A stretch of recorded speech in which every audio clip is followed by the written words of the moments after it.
العزيز الغفار المكور الليل على النهار تذكرة لأولي القلوب والأبصار تبصرة لذوي الألباب والاعتبار والحمد لله الذي نحمده نستعينه نستغفره ونعوذ بالله من شرور أنفسنا ومن سيئات أعمالنا من يهده الله فلا مضل له ومن يضلله فلا هادي له نشهد أن لا إله إلا الله نشهد أن محمدا عبده ورسوله la nabiyya ba'dah amma ba'da.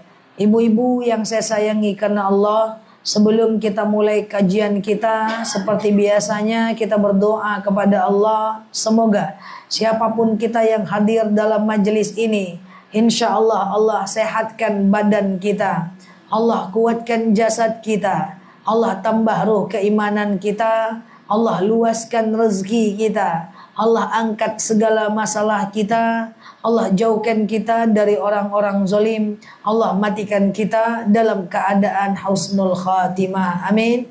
Allahumma amin. Selanjutnya, innallaha wa malaikatahu yusalluna 'alan nabi ya ayyuhalladzina amanu sallu 'alaihi wa sallimu taslima.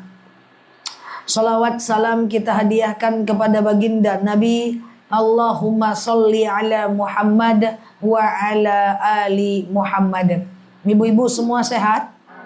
Alhamdulillah. Baik, insya Allah tanggal 27 Juni nanti kita akan menghadapi tahun baru Islam yang dikenal dengan 1 Muharram.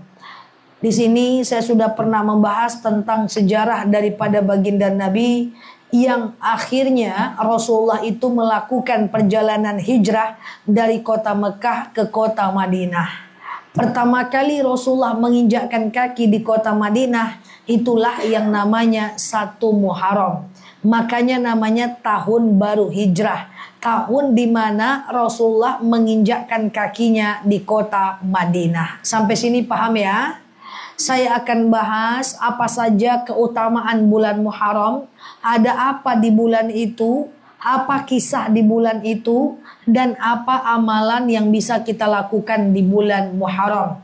Sekarang tanggal 23, 24, 25, 26. 26 maghrib sudah 1 Muharram. Karena pergantian waktu dalam Islam dimulai dari maghrib. Kita mulai ibu-ibu. Jadi seperti yang sering saya sampaikan, dalam 1 tahun ada 4 bulan haram. Apa namanya 4 bulan haram?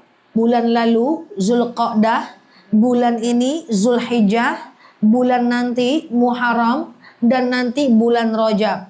Apa itu bulan haram? Bulan yang salasun mutawaliyatun, 3 bulan berturut-turut, Zulqa'dah, Zulhijjah, dan Muharram. Bulan di mana dianjurkan kita nahi mungkar. Tidak boleh berbuat salah, jangan berbuat dosa, banyak menahan diri di bulan Muharram. Karena menurut Ibnu Abbas, saat kita berada di bulan haram, dosa-dosa kita dilipat gandakan. Hal ini senada dengan yang orang sebut dengan tanah haram. Pernah dengar kata-kata tanah haram? Tanah haram itu di mana? Di Mekah dan Madinah. Nama lainnya apa? Haramain. Apa namanya? 2 tanah haram. Apa maksud tanah haram? Apakah tanahnya haram? Bukan. Tanah haram itu maksudnya tanah di mana segala dosa dilipat gandakan, segala pahala dilipat gandakan. Makanya kalau mau pergi umroh, udah masuk tanah haram, banyak bersabar, jangan berbuat dosa. Tersinggung-singgung sedikit, ikhlaskan. Kalau kita pergi umroh, saya sering bilang kepada jemaah, ibu-ibu hati-hati, kita udah berada di tanah haram. Tanah di mana hati-hati kalau kita bermaksiat. Tahan diri, jangan sakiti orang, banyak bersabar. Dalam 1 kamar umroh berempat.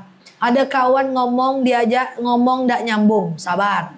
Ada kawan yang di toiletnya lama, entah iktikaf dia entah cemana. Kita mau cepat ke masjid, tergosipkan pula sama kawan, lihatlah tu alamu bana. Jangan, sabar.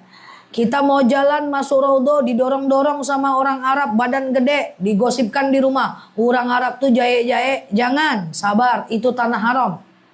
Orang Arab itu bukan jahat, badannya yang gede, ibu yang kekecilan. Kadang-kadang kita jalan ke masjid, nengok orang pakai kursi roda, kena kaki kita. Sabar, tahan. Karena tanah haram itu memang mesti nahi mungkar. Ya, kita menahan untuk berbuat dosa. Itulah tanah haram. Hati-hati dalam berucap, hati-hati dalam berkata. Itulah tanah haram. Nah, nanti kalau seandainya kita mau ke tanah haram, dipelajari.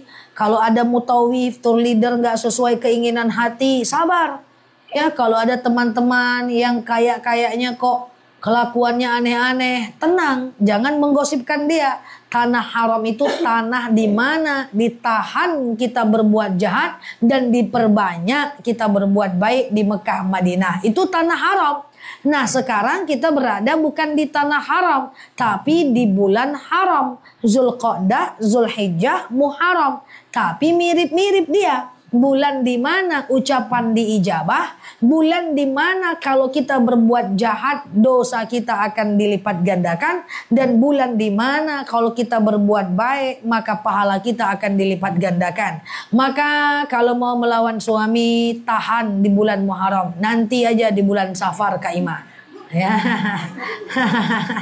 Ya, karena hati-hati ibu-ibu, tidak semua sakit hati harus terbalas, betul?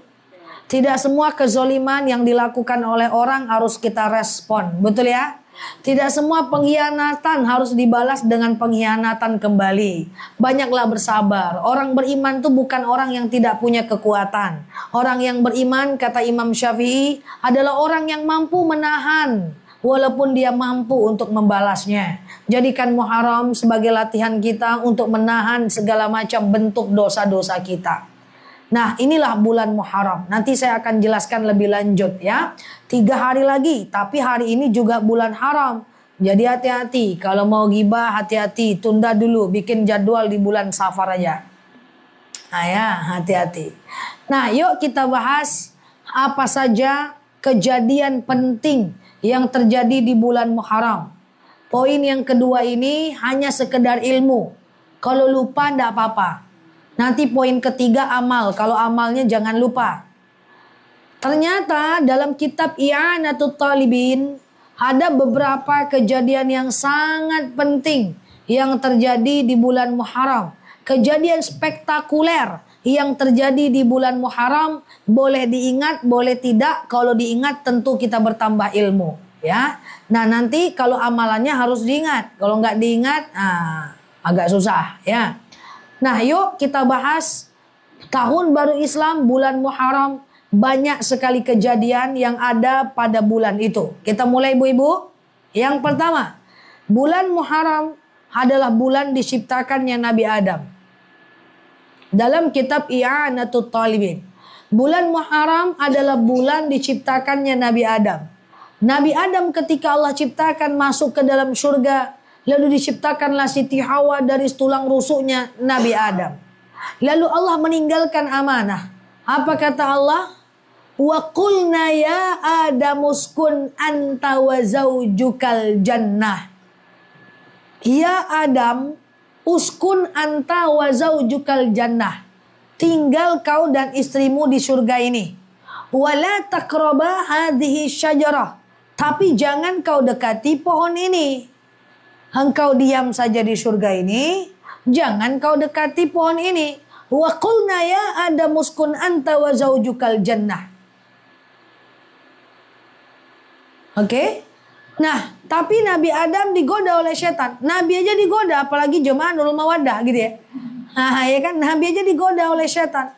Lalu kemudian akhirnya Nabi Adam memakan buah bersama Siti Hawa, lalu dijatuhkan, dimarahi oleh Allah, akhirnya diturunkan ke bumi.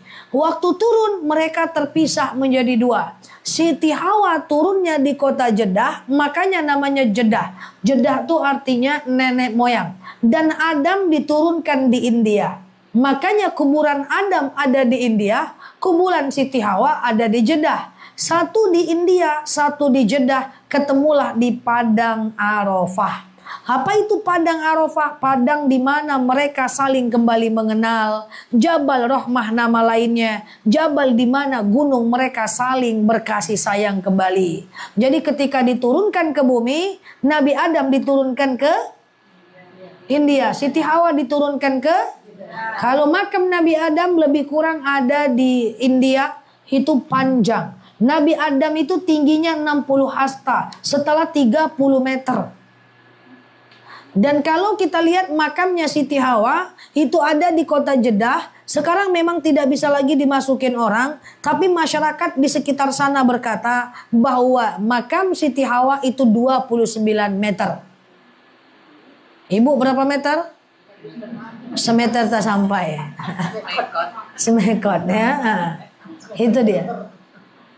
Bertemu. Dan akhirnya mereka bertaubat kepada Allah. Dan taubat mereka diterima. Taubat mereka diterima itulah di bulan Muharram. Udah berapa tuh berarti? 2 ya.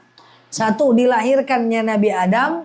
Yang kedua, diterimanya taubat Nabi Adam. Kita lanjut. Yang ketiga, di bulan Muharram juga Nabi Yunus dikeluarkan oleh Allah dari perut ikan. Nabi Yunus itu dikeluarkan oleh Allah dari perut ikan. Ujiannya dimasukkan ke dalam perut ikan. Nabi Yunus ketakutan.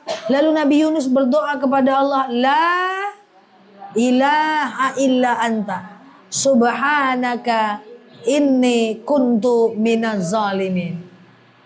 Udah diuji dia, tetap dia bertauhid. La ilaha illa anta, tiada Tuhan selain engkau. Subhanaka, maha suci engkau. Ini sesungguhnya aku kuntu minaz zalimin, aku termasuk orang-orang zalim. Kalau diuji dia kayak gitu. Kira-kira ibu nggak usah diuji masuk dalam perut ikan, hilang aja motor ibu, bisa nggak? La ilaha illa anta, tidak Tuhan selain engkau ya Allah, aku termasuk orang-orang zalim, aku ikhlas. Ada ceritanya. Jadi polisi. Ini diuji dia, tetap dia merendahkan diri di hadapan Allah.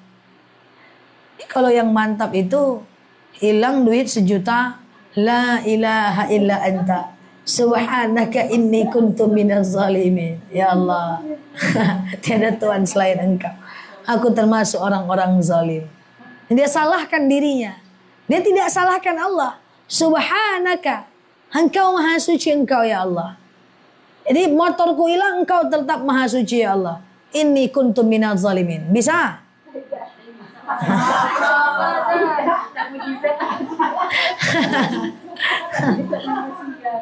Ya, jadi dia tetap muji Allah, Itulah ya, memang susah, wajar susah, karena itulah memang para nabi itu luar biasa.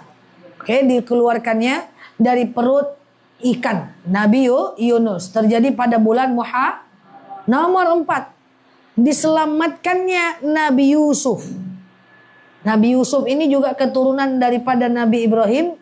Diselamatkannya Nabi Yusuf dari sumur ketika dikerjain atau dizolimin oleh saudaranya.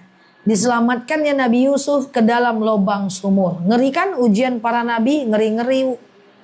Yunus masuk ikan, Nabi Yusuf dimasukkan oleh saudaranya ke lubang sumur. Tuh ngeri ujian para nabi. Selanjutnya, disembuhkannya Nabi Ayub dari lukanya. Nabi Ayub itu adalah nabi yang diuji oleh Allah dengan penyakit sepanjang usia. Dan sembuhlah Nabi Ayub itu di bulan Muharram. Selanjutnya, Nabi Yakub itu diuji Allah dengan butanya. Dan kemudian Nabi Yakub disembuhkan oleh Allah di bulan Muharram. Kemudian Nabi Nuh, cepat kali.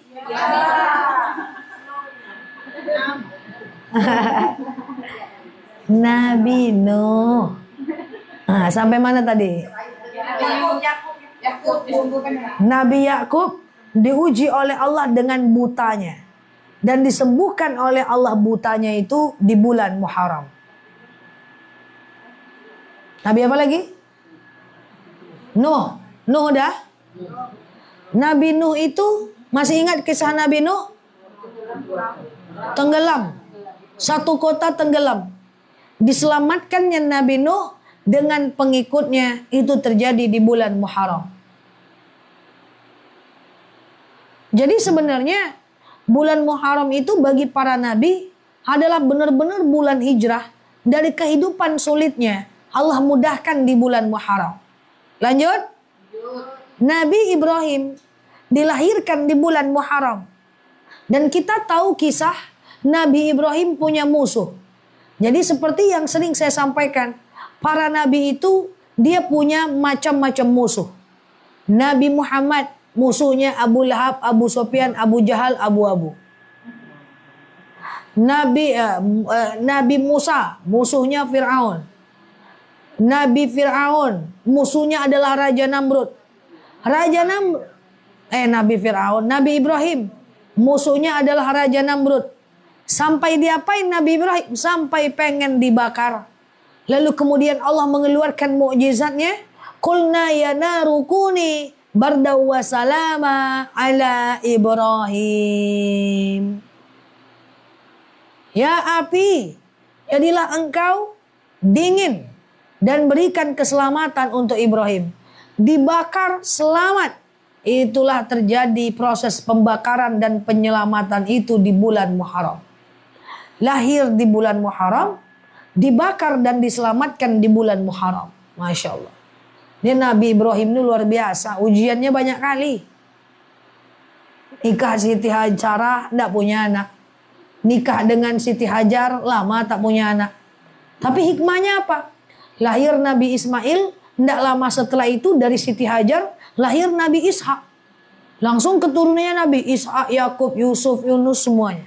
Makanya Nabi Ibrahim itu Abul Anbiya, bapak para nabi. Banyak ujian Nabi Ibrahim. Udah lahir anak, disuruh pula membunuh anak. Luar biasa. Belum lagi dia menghadapi kecemburuan Siti Saroh. Saya rasa kalau suami ibu jadi Ibrahim tidak cocok. Panjang kepala tuh mah. Lahir istri pertama tak punya anak. Istri kedua lama tak punya anak. Udah punya anak dibunuh pula. Siti Saroh tukang cemburu pula. Dan Siti Hajar itu adalah pembantunya daripada Siti Saroh. Sulit jadi Nabi Ibrahim. Masya Allah. Ya. Oke. Lanjut. Ini hafal nanti nih. Enggak ya. Oke. Jadi apalagi yang terjadi di bulan Muharram? Yaitu bulan di mana Nabi Musa. Siapa Nabi Musa tadi? Musuhnya siapa? Fir'aun. Bulan di mana Nabi Musa selamat dari kejaran Fir'aun di Laut Merah. Nah, jadi bulan keselamatanlah untuk para nabi. Itulah ceritanya. Kita tahu Nabi Musa itu dakwanya luar biasa. Umat Nabi Musa sholatnya 50 kali sehari semalam. Nabi Musa itu dakwanya di Mesir. Nabi Syuaib itu dakwahnya di Yordan. Nabi Ibrahim dakwahnya di Mekah dan Palestina. Nabi Muhammad dakwahnya di Mekah dan Madinah. Sementara Nabi Musa dakwahnya di negara Mesir, negara yang sangat tandus sampai sekarang. Ketika Nabi Musa berdakwah, Nabi Musa kehilangan air, haus. Maka kemudian Nabi Musa berdoa kepada Allah, pengen dapat air. Maka Allah berkata dalam Al-Quran, Fakul nadrib bi'asokal hajar. Kau ambil tongkatmu, idrib. Idrib itu pukul. Makanya kalau dulu waktu kami anak pesantren itu kalau marah, hadribuk, kupukul engkau. Nah, saya di pesantren dulu kan agak bagak-bagak sikit ya kan. Hadrib, aku pukul engkau. Jahat-jahat, aku pukul. Ada yang mau jahat sini? Pukul. Jadi idrib bi'asokal hajar. Kau ambil tongkat, kau pukulkan di atas hajar. Hajar artinya batu. Pukulkan. Fakul nadrib bi'asokal hajar. Fanfajarat min husnata asyrata aina. Lalu kemudian keluarlah 12 mata air. Fakul nadrib bi'asokal hajar. Fanfajarat min husnata asyrata aina. Qad alima kullu unasim masyrabahum. Kulu washrabu min rizkillahi wa la ta'asaw fil ardi mufsidin. Ya, silakan makan, minum Di situ ada manna wassalwa, buah-buahan yang sangat bagus. Dan jangan buat kerusakan di permukaan bumi. Nabi Musa, udahlah baik, tetap Allah pesankan, wala ta'saw fil ardi mufsidin. Jangan engkau jahat-jahat di permukaan bumi. Nabi saja dinasihati oleh Allah. Maka kalau kita tidak mau dinasihati, lebih mantap pula kita daripada para nabi. Lalu Nabi Musa lari, lalu terjebak di Laut Merah. Lalu kemudian sama, Allah menyuruh Nabi Musa menghentakkan tongkatnya, terbukalah laut itu, Nabi Musa lewat, Fir'aun gaya-gaya pula pengen lewat. Akhirnya tertutuplah. Maka Fir'aun meninggallah di Laut Merah dan muminya masih ada sampai sekarang di Museum Nasional Mesir. Saya sudah pernah cerita, kita ingat-ingatkan lagi. Bahwa Fir'aun itu jumlah banyak orang. Di antara banyak-banyak Fir'aun, ada satu Fir'aun yang mengaku dirinya Tuhan. Namanya siapa? Lupa namanya. Jadi Fir'aun itu banyak. Di negara Mesir banyak sekali Fir'aun. Dan di antara Fir'aun, ada satu Fir'aun yang merasa dirinya Tuhan. Dia adalah Ramses II. Nama istrinya siapa? Istri Fir'aun yang mengaku dirinya Tuhan. Tutup pengajian kali ini. Iya, Aisyah. Ya kan? Nah, jadi ketika Fir'aun itu pergi mengikuti Nabi Musa, lalu kemudian ditutuplah oleh Allah Laut Merah itu, meninggallah Fir'aun, lalu kemudian Fir'aun meninggal di Laut Merah, punya istri namanya Asia, ya, dan istrinya itu masuk surga. Terdapat dalam surat At-Tahrim. Dan saya mau sampaikan bahwa di antara banyak-banyak Fir'aun yang mengaku dirinya Tuhan, cuman satu-satunya adalah Fir'aunnya Musa. Fir'aun pada masa Nabi Musa yang menjadi musuhnya Nabi Musa, namanya adalah Ramses II. Dan dimumikan mayatnya masih ada sampai sekarang di Museum Nasional Mesir. Kalau ibu nanti pergi ke Mesir, coba ibu lihat Museum Nasional Mesir. Di dalamnya banyak sekali Fir'aun. Dan diantaranya ada Ramses II.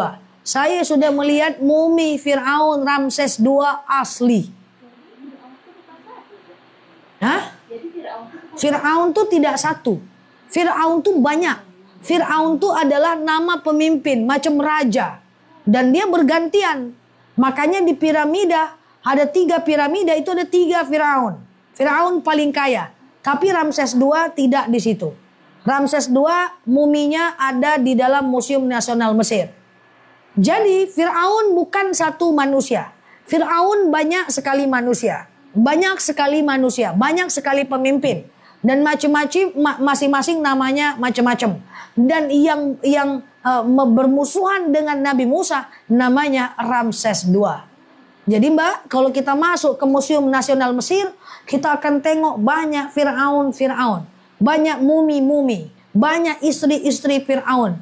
Dan saya udah tengok yang namanya adalah Ramses II tadi. Tapi agak sombong dia sedikit. Saya sapa dia tak nyaut. Tak tahu dia yang datang nih siapa. Nggak tahu dia yang datang nih siapa. Ya, jadi orang Mesir tuh luar biasa, Bu. Sekarang ini saya pikir sekarang Museum Nasional itu udah pindah ke dekat piramid. Mesir tuh luar biasa, ahli mengawetkan. Kan mana Mesir kuno. Itu Eropa ingin belajar, ibaratnya minta resep mengawetkan tuh Mesir nggak kasih ke orang Eropa, Bu.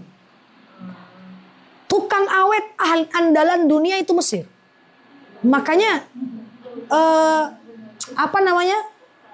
Ka'bah kan ada kiswah. Kiswah pertama di dunia masih diawetkan oleh orang Mesir, ada di dalam museum itu. Kursi-kursi kerajaan Fir'aun lebih mantap lagi kursi ini, tenang aja lah ya kan. Kursi Fir'aun, karpet-karpet Fir'aun, semuanya ada di museum itu. Jadi orang Mesir itu ahli memumikan, dia bisa mengawetkan. Dan itu ditiru ilmunya oleh orang Eropa, sampai detik ini mereka tak kasih ilmu itu. Jadi kalau Kak Leni mau diawetkan, pergi situ. Sampai 7 generasi tak habis-habis. Ahli mereka mengawetkan. Dan dengan cara Tidak ada penyakit gitu. Artinya penyakit kita kalau lewat kita tak perlu pakai masker padahal isinya mayat semua. Dan museum itu sudah dipindahkan di samping piramida. Jadi kalau ibu berpergi, ya ibu bisa lihat langsung. Mesir itu ya kayak gitulah ya. Hujan sedikit, debu di mana-mana, tetapi banyak sejarah. Hasan Hussein di samping kampus Kairo Mesir ada makamnya di sana. Sebagian mengatakan kepala atau badannya ada di Karbala, kan dia di penggal. Nah ini, jadi kejadian itu terjadi di bulan Muharram. Tapi nanti kalau pergi ke mumi Firaun, kalau ibu pergi ke piramida, jangan ibu ziarah dan berdoa pula, kan? Nah, karena ini banyak yang salah paham ya. Kan dari biasanya tuh dari Mesir, ketemu makam Hasan Hussein berdoa, ketemu makam Firaun berdoa juga, salah ya. Saya diprotes sama jemaah, Ustazah, masa kita tidak berdoa? Ustazah kan yang bimbing kami, ya Allah bu, ini Firaun bu, yang ngapain berdoa di sini? Hasan Hussein kita berdoa, makam Firaun kita tidak bisa berdoa. Itu Masya Allah ya. Jadi kejadian itu terjadi di bulan Muharram. Dan kemudian dalam kitab yang lain, tadi sahih dalam kitab I'anatut Talibin, bahwa Nabi Musa pergi ke Bukit Tursina ingin bertemu dengan Tuhannya, terjadi di bulan Muharram. Jadi saya cerita sebagai terakhir sebelum kita masuk amalan.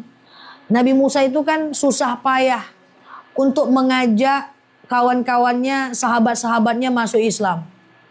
Akhirnya Nabi Musa berjalan kaki di semenanjung Sinai, padang pasir yang luar biasa.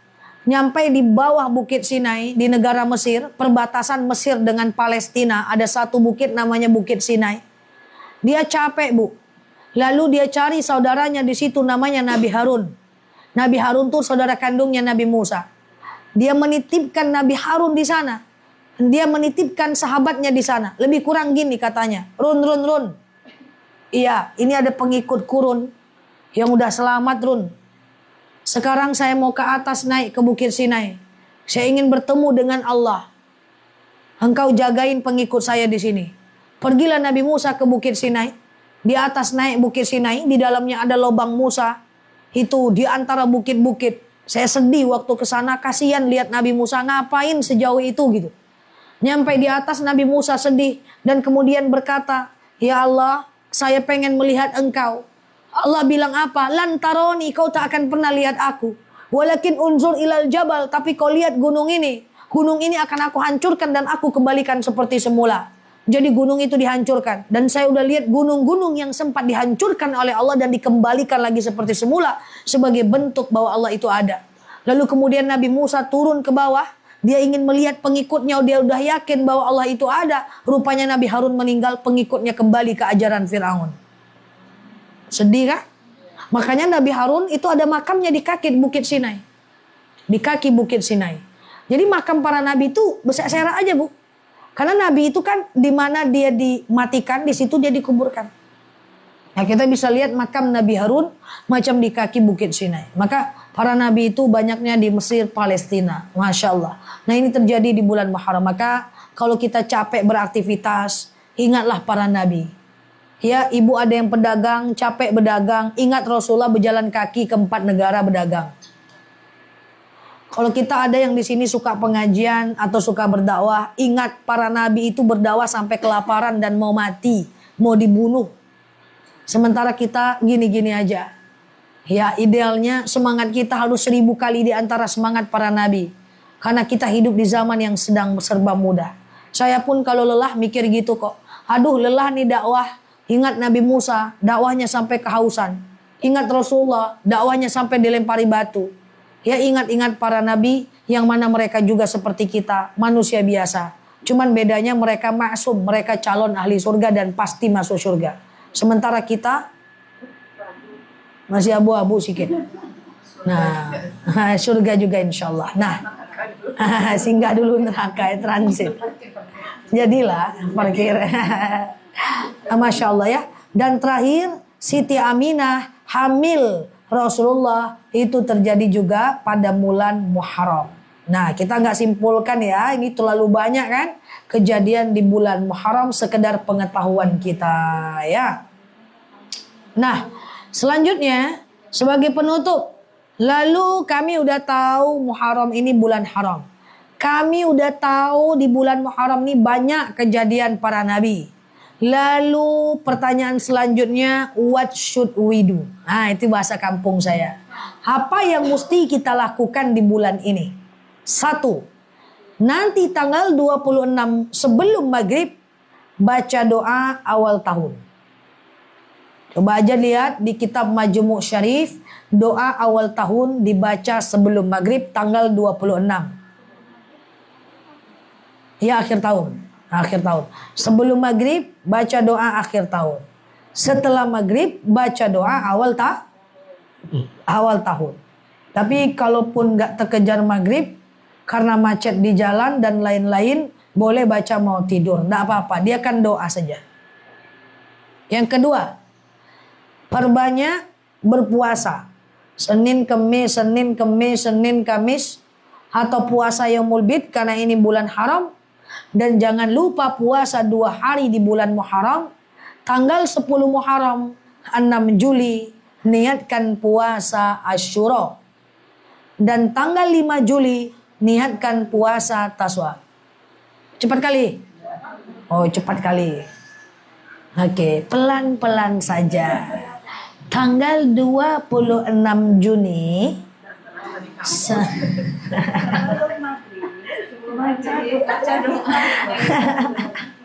Tanggal 26 Juni sebelum maghrib baca doa akhir tahun. Setelah maghrib baca doa awal tahun. Dah. Nggak ada nengok saya, sih mencatat semuanya. Ada nengok saja, ada. Kemudian perbanyak puasa. Puasanya boleh puasa yang biasa dong. Senin Kamis, Yaumul Bid, qada puasa. Itu seperti biasalah. Tapi ada puasa yang masyhur yang bisa kita lakukan di bulan Muharram, yaitu tanggal 9, 10 Muharram. 9, 10 Muharram itu bertepatan dengan tanggal 5 dan 6 Juli. 5, 6 Juli. 5, 6 Juli. Sabtu, Minggu. Sabtu, Minggu. Sabtu, Minggu. Lah.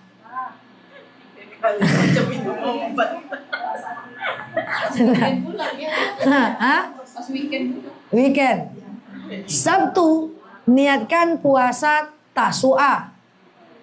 Sengaja aku puasa Tasu'a karena Allah. Minggu, puasa Asyura. Sengaja aku puasa Asyura karena Allah. Apa manfaat puasa Asyura? Puasa Asyura dalam hadis riwayat Muslim, diampunkan dosa kita setahun yang lalu. Sementara puasa Tasu'a hanya sebagai pembeda dari orang Yahudi. Saya jelaskan. Jadi pada masa Nabi, kita semua ini harus beda dengan orang non-Muslim dalam hal agama. Contoh, kenapa kalau ulang tahun tidak boleh pakai lilin? Karena orang Nasrani mereka berdoa di depan lilin.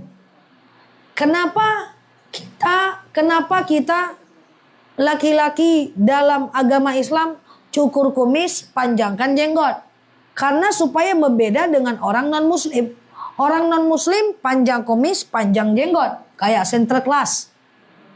Kayak Paulus Benedictus, panjang kumis, panjang jenggot. Makanya sunnah Islam cukur kumis, panjang jenggot untuk membedakan. Kenapa tidak boleh sholat habis subuh, habis subuh, habis asar, dan sebelum zuhur? Membedakan diri dari orang Majusi. Karena orang Majusi itu sembahyangnya di 3 waktu itu. Kan gitu kan? Nah, kenapa kita ada puasa Tasu'a? Karena pada masa Nabi, orang Yahudi juga puasa Asyura. Lalu mereka mengadu kepada Rasulullah. Ya Rasulullah, mereka puasa, kita puasa di hari yang sama. Apa kata baginda Nabi? biar kita beda dengan mereka, maka kita tambah 1 hari sebelumnya. Itulah puasa Tasu'a. Rasulullah udah menyatakan itu. Tapi memang Rasulullah nggak berpuasa tahun depan. Karena Rasulullah telah meninggal sebelum waktunya. Jadi ada Tasu'a dan Asyura. Tapi gimana pun Rasulullah sudah pernah memerintahkannya.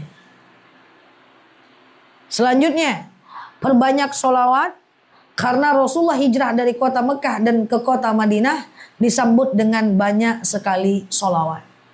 Dan yang paling penting sebagai penutup 2 menit lagi, sekali lagi jangan berbuat dosa.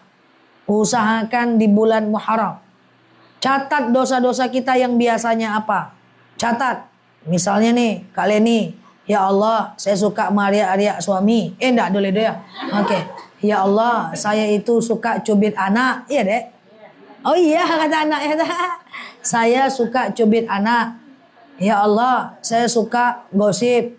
Ya Allah, saya tuh suka mubazir. Ya Allah, saya tuh suka mengeluh. Catat. Kita ini tahun baru mesti lebih baik dibanding tahun yang akan datang. Dibanding tahun lalu. Sifat-sifat kita itu kita catat. Yang suka mubazir tahun depan lebih hemat.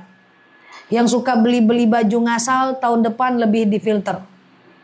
Yang suka ngomong-ngomongin kawan tahun depan tambah kawannya. Jangan ngomongin kawan lagi. Yang suka mariak-ariak suami tahun depan lebih sabar. Yang keluar rumah masih pakai KTB tahun depan lebih baik. Yang masih mubazir, suka buka makanan, suka buang makanan, malah nggak mau ngasih orang dengan alasan nanti habis nih, tahu-tahu nggak habis. Tahun depan kita perbaiki. Tahun depan kita jadikan momentum untuk berubah lebih baik. Hijrah kita, insya Allah. Wallahu a'lam bishawab. Assalamualaikum warahmatullahi wabarakatuh.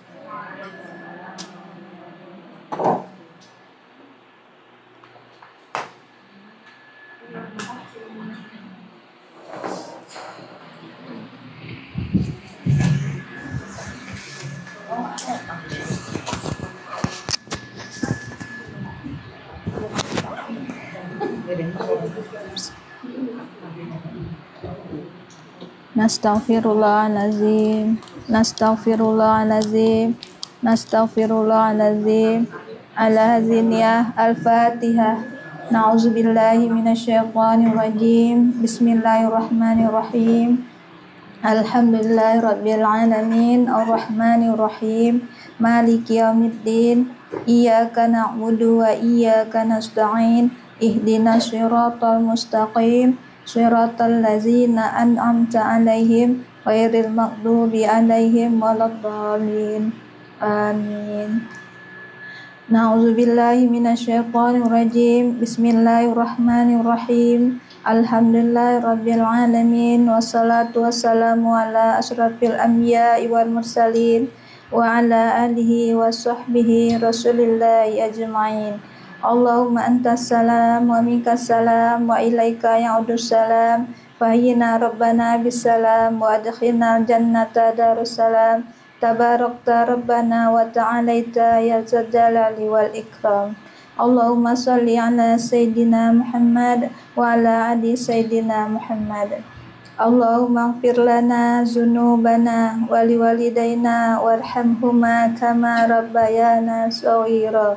Allahumma inna nas'aluka salamatan fid din wal afiyatan fil jazajina wa ziyadatan fil ilmina wa barakatan fil rizqina wa taubatan qablal maut wa rahmatan indal maut wa maghfiratan ba'dal maut.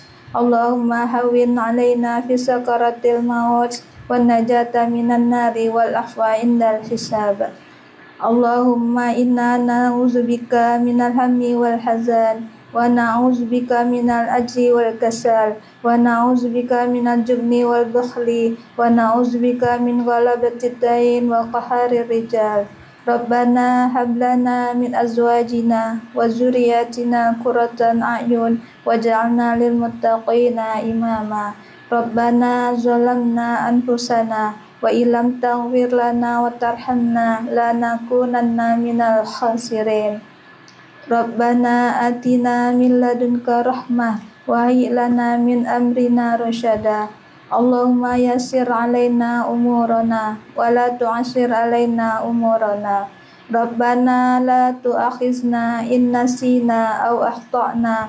Rabbana wa la tuhammilna ma la taqata lana bih wa'fu anna waghfir lana warhamna anta maulana fansurna 'alal qaumil kafirin. Allahumma ansur ikhwanana mujahidina fi Palestin. Rabbana